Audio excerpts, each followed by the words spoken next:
Lawrence के नाम पर अभिनेता सलमान खान को फिर मिली धमकी। दावे के मुताबिक सलमान और लॉरेंस की दुश्मनी को खत्म कराने के लिए 5 करोड़ रुपए की मांग। धमकी मुंबई ट्रैफिक कंट्रोल रूम को व्हाट्सएप मैसेज के जरिए भेजी गई। मुंबई के वर्ले थाने में एफआईआर दर्ज हुई। मुंबई पुलिस के मुताबिक धमकी भरे मैसेज में लिखा था, इसे हल्के में मत लीजिए। सलमान खान को जिंदा रहना है और उसे लॉरेंस से दुश्मनी खत्म करनी है तो उसे 5 करोड़ रुपए देने होंगे। अगर पैसे नहीं दिए गए तो सलमान खान का हाल बाबा सिद्दीकी से भी बुरा होगा। मुंबई पुलिस मैसेज भेजने वाले को ट्रैक करने में जुटी है। कोई डिमांड आई है कि 5 करोड़ दे दो, हम माफ कर देंगे। तो हम तो शुरू से ये कह रहे हैं ये एक्सटॉर्शन का केस है। चलिए तो कहाँ कर देते जाओगे, कब तक दो। इस बीच सलमान खान के फार्म हाउस पर रेकी करने वाले सुखवीर और सुक्खा को 4 दिन की पुलिस कस्टडी में भेज दिया गया है। सुक्खा को हरियाणा के पानीपत से गिरफ्तार किया गया था। धमकी के बावजूद सलमान खान अपने काम से पीछे नहीं हटे। टाइट सिक्योरिटी के बीच बिग बॉस 18 के सेट पर शूटिंग के लिए पहुंचे। एनसीपी नेता बाबा सिद्दीकी मर्डर केस की जांच मुंबई से हरियाणा के कैथल तक पहुंच गई है। मुंबई क्राइम ब्रांच ने मामले में 5 और आरोपियों को गिरफ्तार किया। आरोपियों की गिरफ्तारी करजत, डोंबिवली और नवी मुंबई से हुई। इस बीच मुंबई क्राइम ब्रांच की टीम ने बाबा सिद्दीकी के 3 सिक्योरिटी गार्ड्स को फिर बुलाया और दूसरी बार उनका बयान दर्ज किया। सूत्रों ने बताया कि जिस समय बाबा सिद्दीकी पर फायरिंग हुई उस समय उनके साथ सिर्फ एक ही सिक्योरिटी गार्ड था। गार्ड का दावा है कि जिस वक्त फायरिंग हुई तब उसकी आंख में मिर्ची जैसा कुछ डाला गया था, जिससे वो जवाबी फायरिंग नहीं कर पाया। इधर क्राइम ब्रांच के 20 अधिकारी कैथल पहुंचे, जहां आरोपी गुलमेर के गांव से 4-5 युवकों को पूछताछ के लिए उठाया। बाबा सिद्दीकी की हत्या के बाद सीआरपीएफ दोबारा से शरद पवार को Z+ सुरक्षा लेने के लिए संपर्क करेगी। 2 महीने पहले केंद्र ने पवार को Z+ सुरक्षा दी थी, लेकिन पवार ने लेने से मना कर दिया। बहराइच में हुए एनकाउंटर को लेकर सियासत का पारा गर्म। ओवैसी ने योगी सरकार पर तीखे हमले किए। बहराइच में जुमे की नमाज को लेकर पुलिस अलर्ट थी। ड्रोन कैमरे के साथ हेलीकॉप्टर से भी निगरानी रखी गई। हिंसा प्रभावित इलाके में भारी पुलिस बल तैनात था, लेकिन ओवैसी ने योगी सरकार को तालिब और सरफराज के एनकाउंटर पर घेर लिया। जवाब सूबे के डिप्टी सीएम ने दिया। ये एक संविधान की धज्जियां उड़ाई जा रही हैं और आज तक क्या किसी ने देखा ऐसा वीडियो कि आप जिस पर गोलियां चला रहे हैं उनसे सवाल किया जा रहा है कि तुमने ऐसा क्यों किया, और वो जिसके पैर में गोली लगी वो कह रहा है कि हाँ सर हमसे गलती हो गई, हम दोबारा नहीं करेंगे। तो ऐसा दिख रहा था कि कोई नेटफ्लिक्स पर कोई पिक्चर चल रहा है। पूरे प्रकरण की उच्च स्तरीय जांच चल रही है। जो भी दोषी हों उनको कानून के तहत कड़ी से कड़ी सजा मिले, इसके लिए पैरवी की जा रही है। इसी बीच बहराइच प्रशासन ने रामगोपाल हत्या के मुख्य आरोपी अब्दुल के घर के बाहर नोटिस चस्पा कर अवैध निर्माण गिराने की बात कही है। वार पलटवार के बीच रामगोपाल मिश्रा हत्याकांड के आरोपियों को आज न्यायालय में पेश किया गया। 5 आरोपियों को 14 दिन की न्यायिक हिरासत में भेज दिया गया है। आम आदमी पार्टी के नेता सत्येंद्र जैन को मनी लॉन्ड्रिंग के केस में कोर्ट से जमानत मिल गई है। कोर्ट ने कहा कि ट्रायल जल्द खत्म होने के आसार नहीं है। राउज एवेन्यू कोर्ट ने 50,000 रुपए के निजी मुचलके पर जमानत दी है। गवाहों से मिलने की इजाजत नहीं है, विदेश भी नहीं जा सकते हैं। जैन 30 मई 2022 से हिरासत में थे। 6 अप्रैल 2023 को दिल्ली हाई कोर्ट से जमानत याचिका खारिज होने के बाद मई 2023 में उन्होंने सुप्रीम कोर्ट में अपील की थी, जहां से उन्हें 360 दिन के बाद 42 दिन की जमानत मिली थी।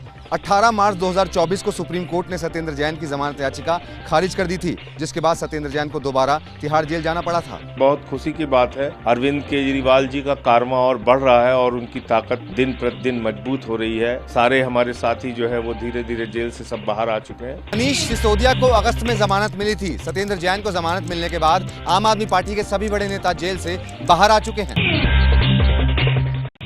बिहार के भागलपुर से गिरिराज ने हिंदू स्वाभिमान यात्रा की शुरुआत कर दी है। कहा वजूद बचाने की लड़ाई है।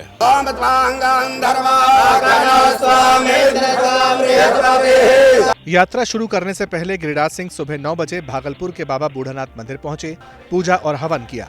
हवन के बाद उनकी पद यात्रा शुरू हुई। भागलपुर जिला स्कूल में पहली जनसभा की। यात्रा का मकसद भी बताया। हम तो हिंदुओं को दंगा न हो इसलिए एकत्रित कर रहे हैं। संगठित रहें, संगठित रहेंगे तो कोई आप पर दंगा नहीं करेगा। बीजेपी ने गिरिराज सिंह की यात्रा से खुद को दूर रखा है। विपक्ष भी हमलावर है। बिहार जो है बुद्ध की धरती है, अमन चैन की धरती है। यहाँ अगर कोई दंगा फसाद कराने का प्रयास करेगा तो बिहार की जनता उसको बख्शेगी नहीं। गिरिराज की यात्रा भागलपुर से कटिहार, पूर्णिया, अररिया होते हुए 22 अक्टूबर को किशनगंज में पूरी होगी। ये सभी इलाके मुस्लिम बहुल हैं। पहली कैबिनेट बैठक में नायब सिंह सैनी सरकार का बड़ा फैसला, हरियाणा में आरक्षण में कोटे में कोटा लागू।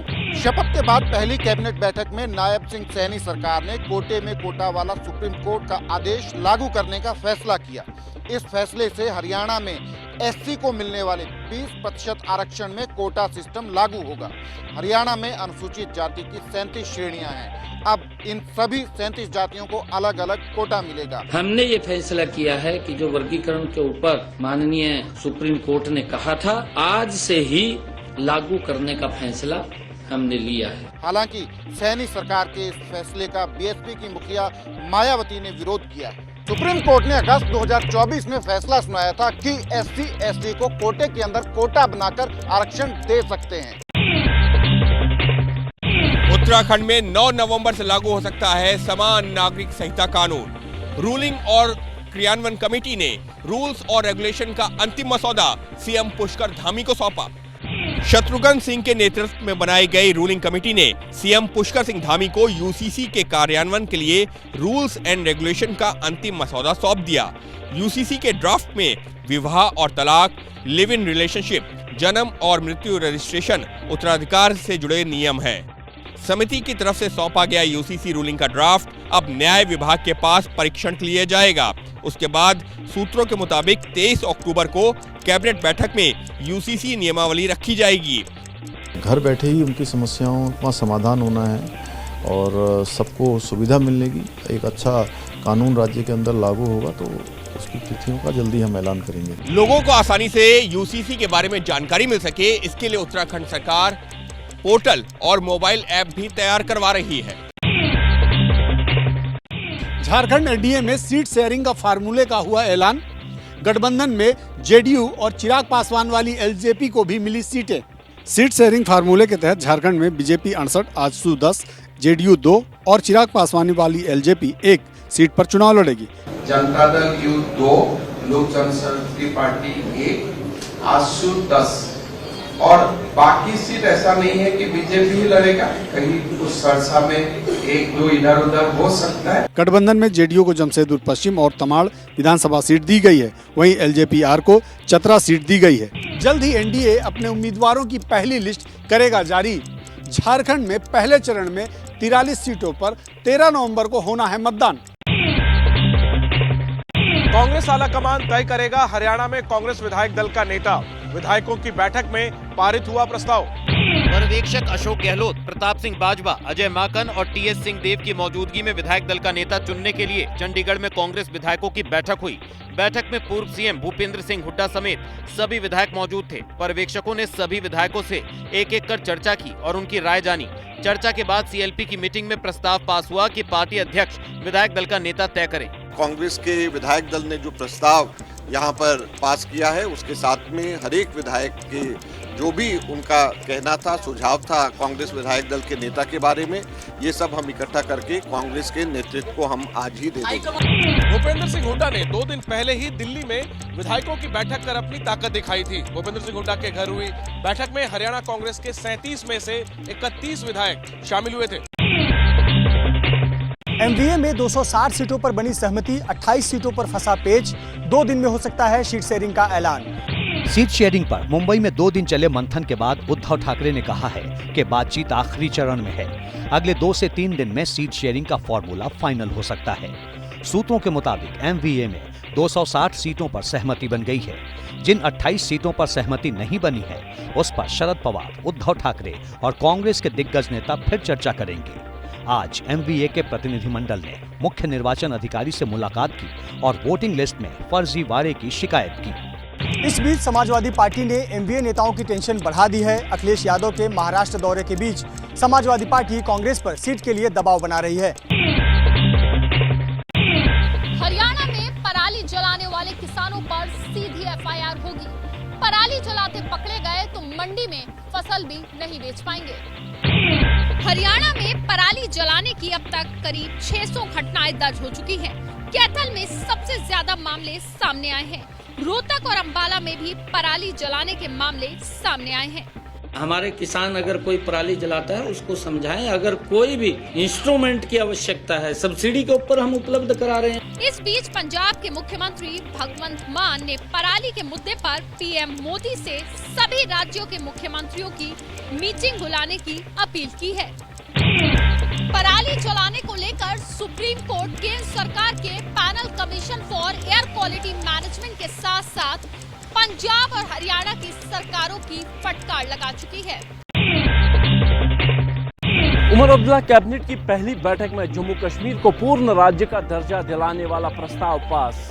अपने चुनावी वादे के मुताबिक उमर अब्दुल्ला कैबिनेट की पहली बैठक में सूबे को पूर्ण राज्य का दर्जा देने का प्रस्ताव पास किया। सूत्रों के मुताबिक प्रस्ताव का मसौदा तैयार कर लिया गया है।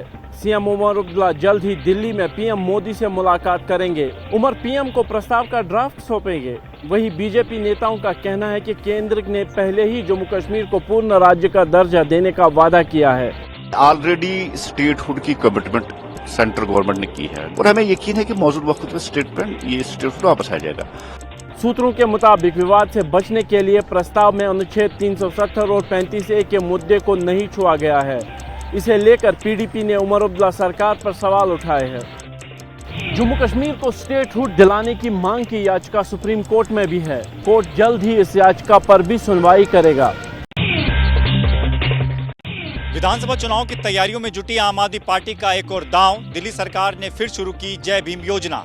जय भीम योजना के तहत SC, ST, OBC और EWS समाज के बच्चों को प्रतियोगी परीक्षाओं की कोचिंग फ्री में कराई जाती है।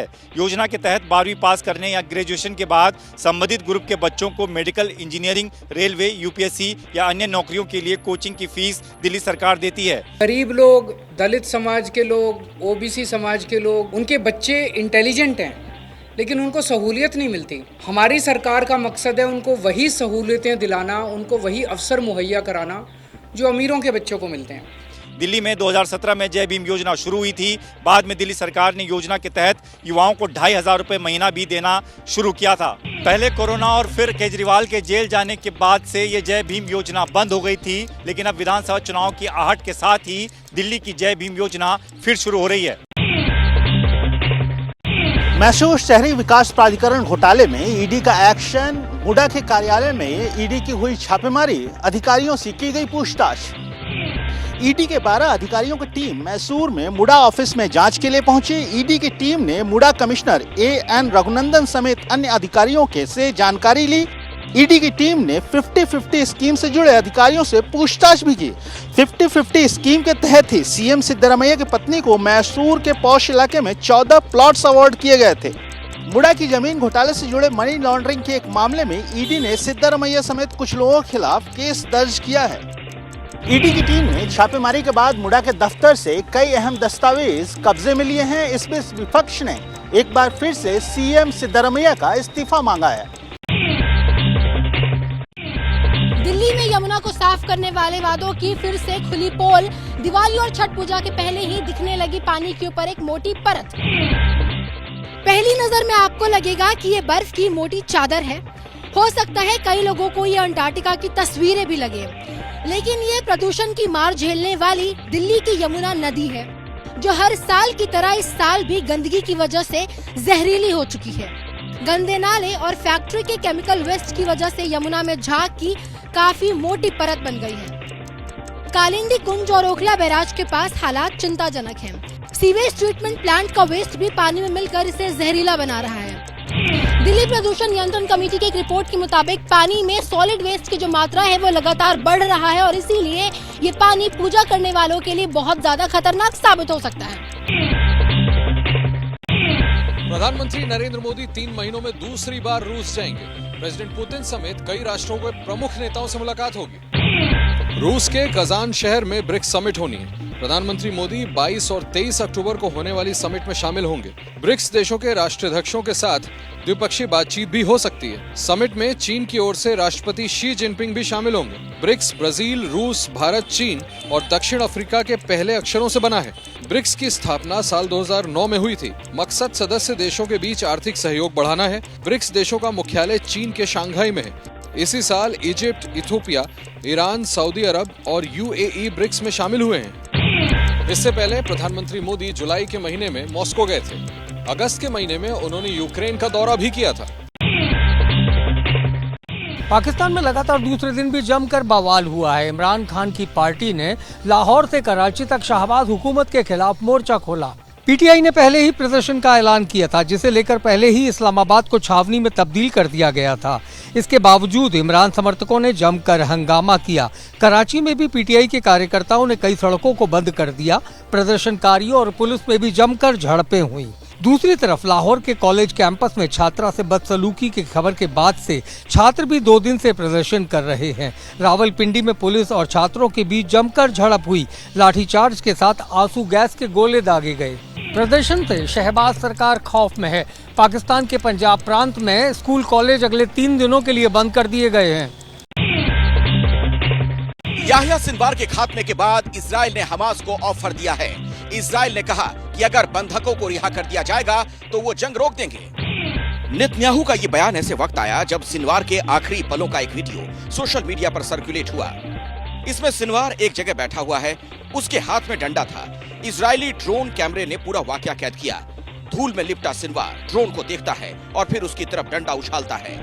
इसके बाद सिनवार की मौत की खबर आई, लेकिन नेतन्याहू ने हमास चीफ के खात्मे के बाद हमास के नाम पैगाम दिया। कहा 24 घंटे में जंग रोक दूंगा, बस मेरी एक शर्त माननी होगी। This war can end tomorrow. It can end if Hamas lays down its arms and returns our hostages. America ने भी कहा है कि इजराइल और हमास को अब बातचीत की मेज पर आना चाहिए। सुलह समझौते का इससे बढ़िया मौका नहीं आएगा। फ्रांस के कई इलाकों में बारिश की वजह से हाल बेहाल हो गए हैं। पहाड़ी इलाकों में पेरिस से रेस्क्यू टीमें भेजनी पड़ी। अचानक मौसम बदला और इतना पानी बरसा कि गाड़ियां तिनके की तरह बहती हुई नजर आईं।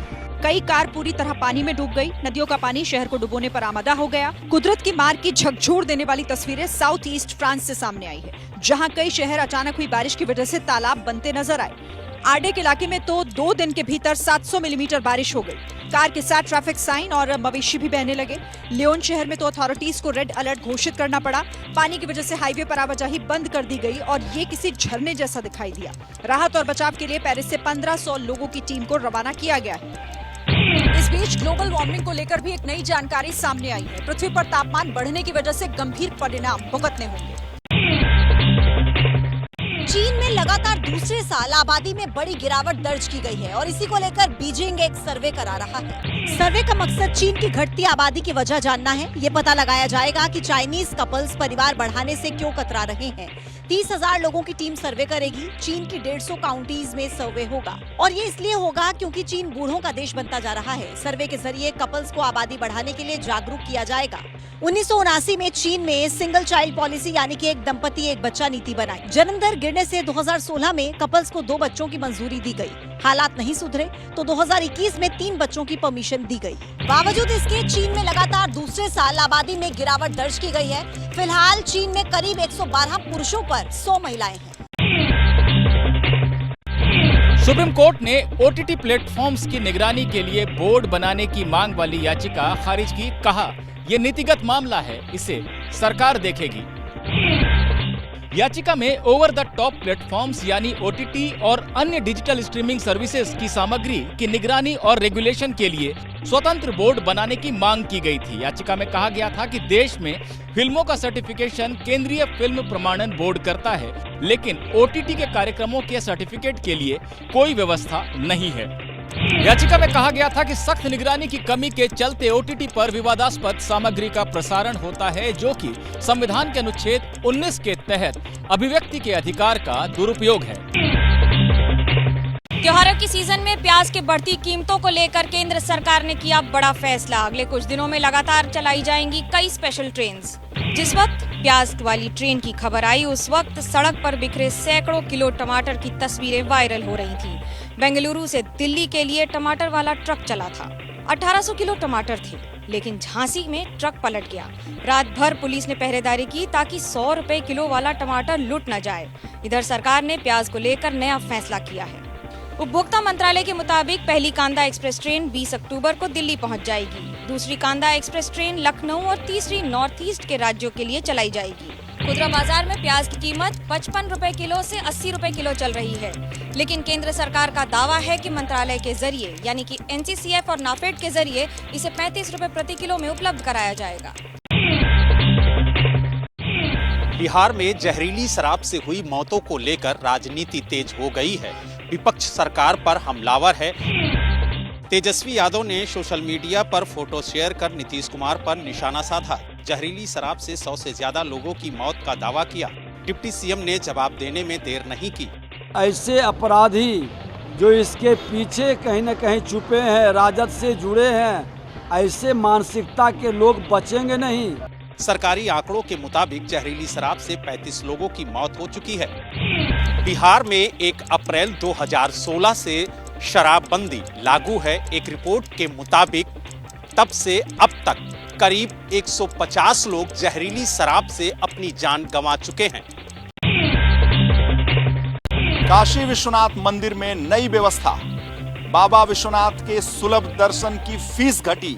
अब श्रद्धालुओं को अलग से लेना होगा महाप्रसादम।